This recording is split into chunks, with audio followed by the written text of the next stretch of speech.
Huge win last night, 41-20 win for the Vols over the Gamecocks. Let's get into some what we saw and what we thought about the game, Tim. Wherever you listen throughout the world, it's football time in Tennessee. Yeah, sounds great. We're going to the Sweet River's game coming off last year's super disappointing effort against these Gamecocks. They're so easy to do this, like with their coach and everything, Beamer and Rattler, who's played out of his mind this year, but coming back to earth against us last night. He did. And that was largely on us. We had a great game plan. My hats off to Coach Banks, been very critical of him. Yeah. And a couple of years that Especially the Florida game. Especially Florida game. Yeah. But quite honestly, spot on this game right here. Defense probably did more to help us win this game than any other phase of the game. Yeah, I was impressed with the pressure we put on Rattler. Rattler's a heck of a quarterback. I mean, if I'm drafting for an NFL team, he's my top quarterback going into next year. But we made him look pedestrian.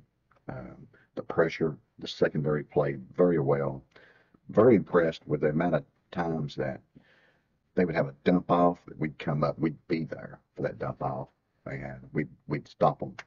For the first 2.5 years of this defense, we've seen a lot of 3rd and 9 to pick up 10 yards, 3rd and 7 pick up 8 yards.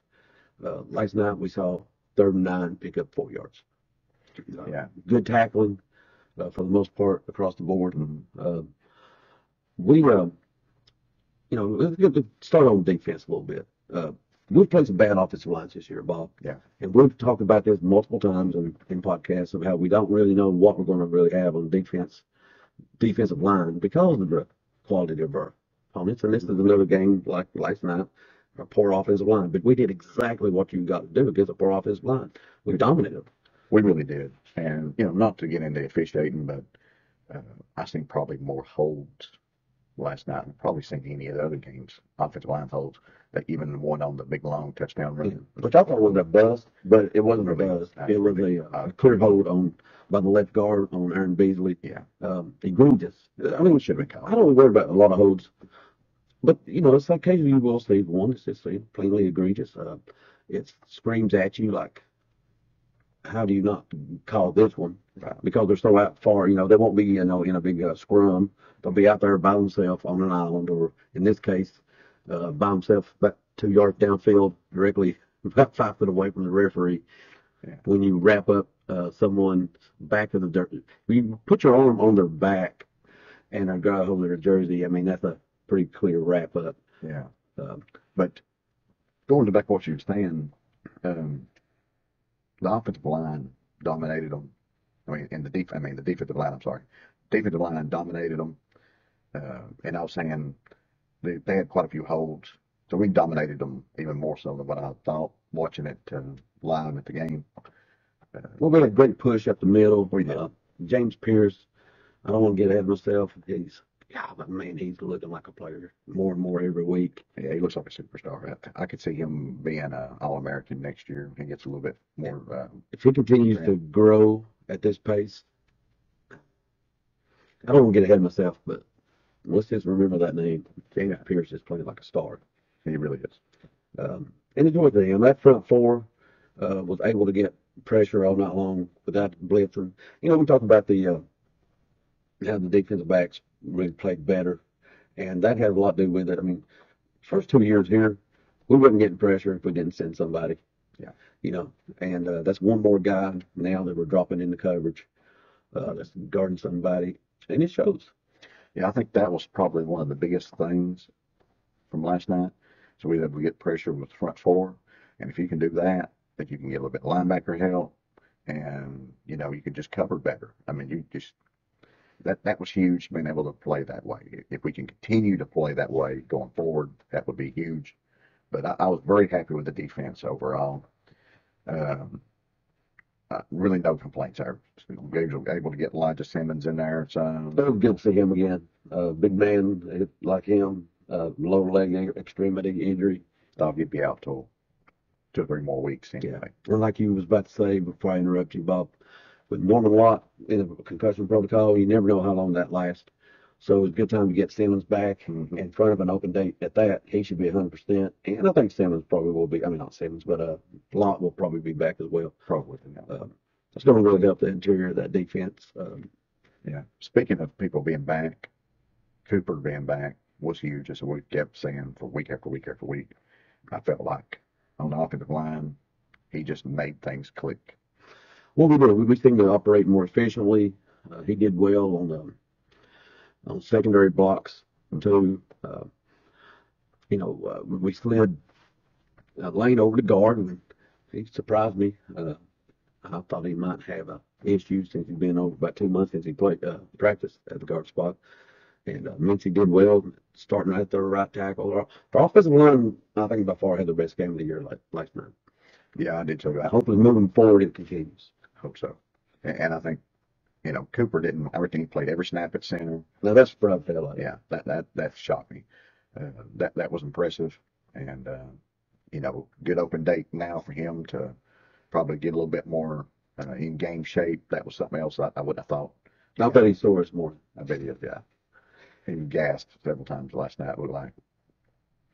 But the only other thing on offense I would say is we're really gonna miss Brew McCoy, and not just as a receiver, his physicality. Yeah, look, it makes me sick last night. Horrible injury for Brew. He's one of the true leaders on this team. Has been nothing but outstanding since he got here. And like I said, we're going to miss his physicality. He had one of the big plays of the game last night, in my opinion. There in the first quarter, after Milton's interception on the second series of the game, Jabari Small had popped that nice long run out on the left side of the thing, and then he got popped and dropped the ball. If South Carolina makes that recovery right there, that is hard to, that could be a huge momentum play in the game. Brew was downfield, as always, blocking. Was right there, made the good recovery. Unsung play of the game, probably. Yeah. And Huge play. it was. We was down, I think, at that point. Was we not? That was huge.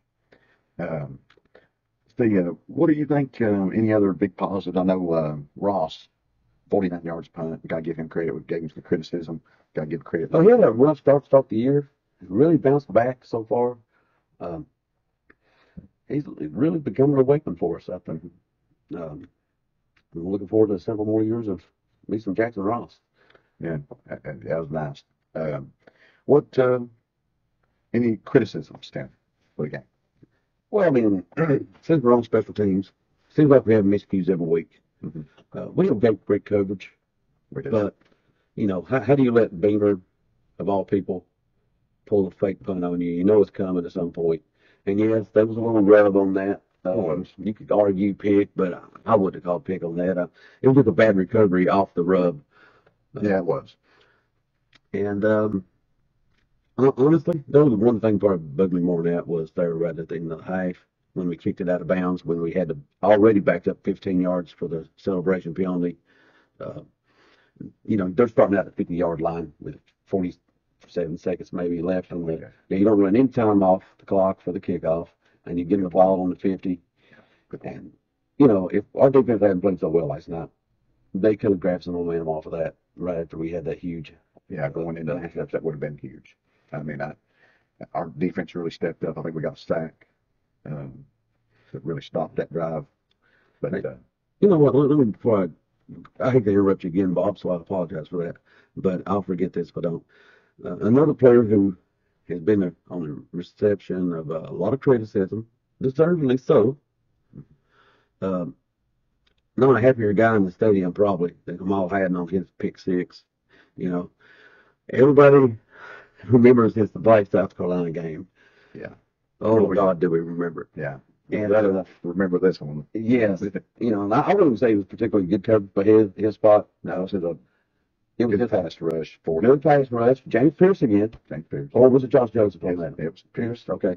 On that, felt for a little quicker throw by Rattler, and Rattler floated the ball, and KAMAL took it to the house. So, that was a great redemption play for him. I'm sure he went to bed last night a very happy guy, and I've blasted them before, so I'm going to praise them now.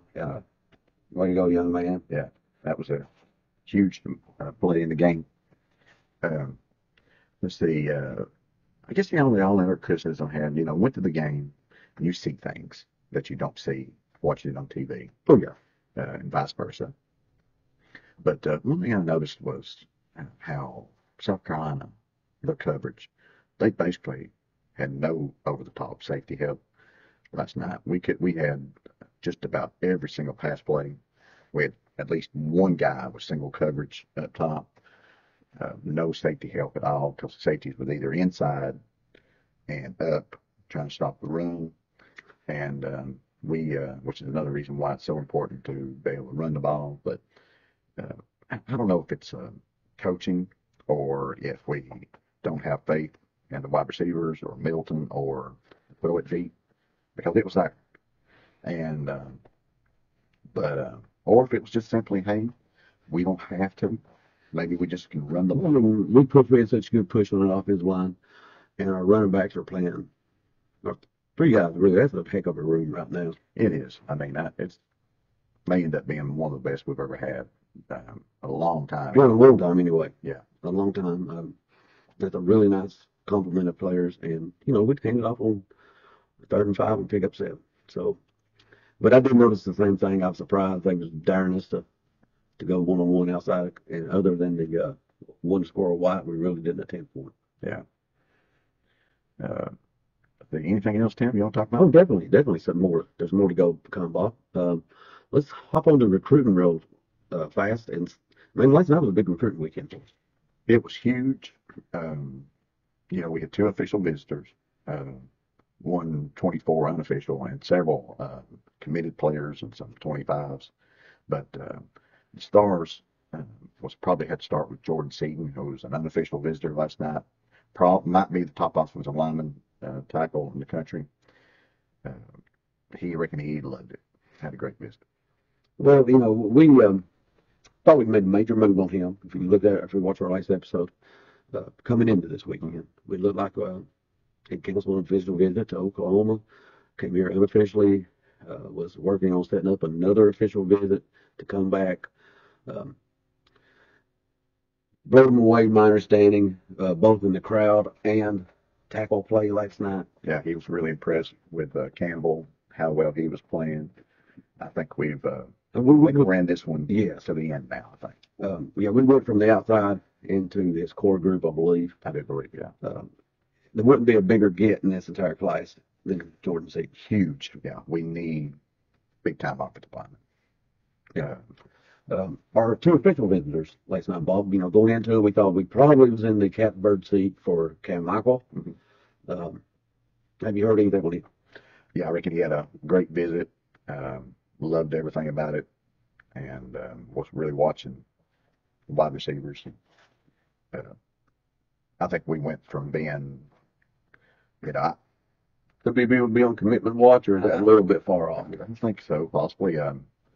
Maybe not right this moment. I wouldn't expect it.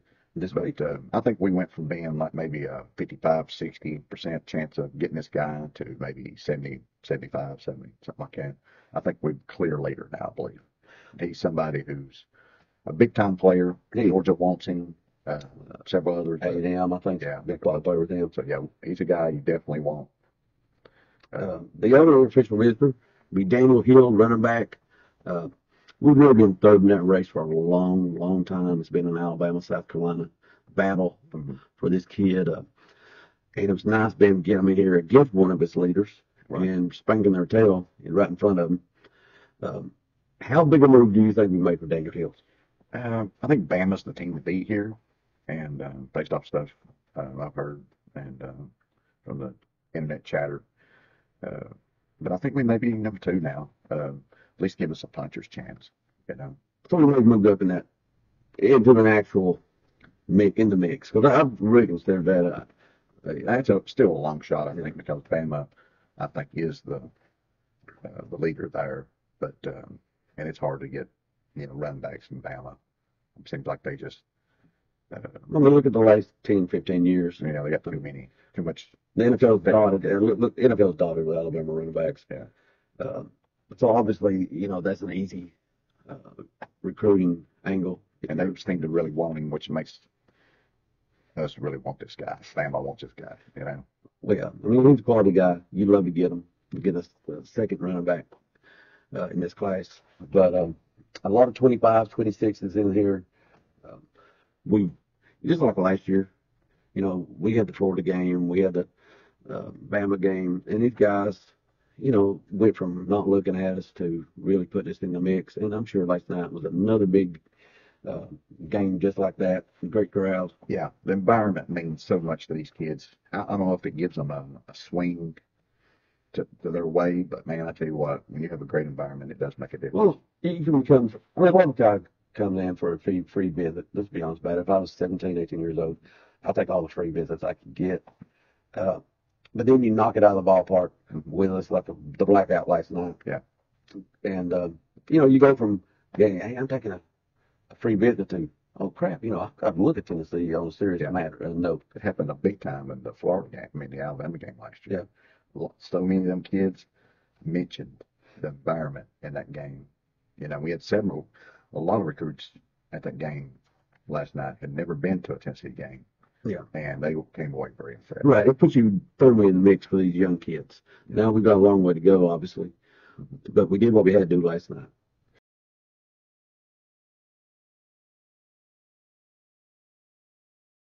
Look for more content coming up. But I think that pretty much wraps this one up, Tim. Well, it does. Go Big Orange. Go Vols.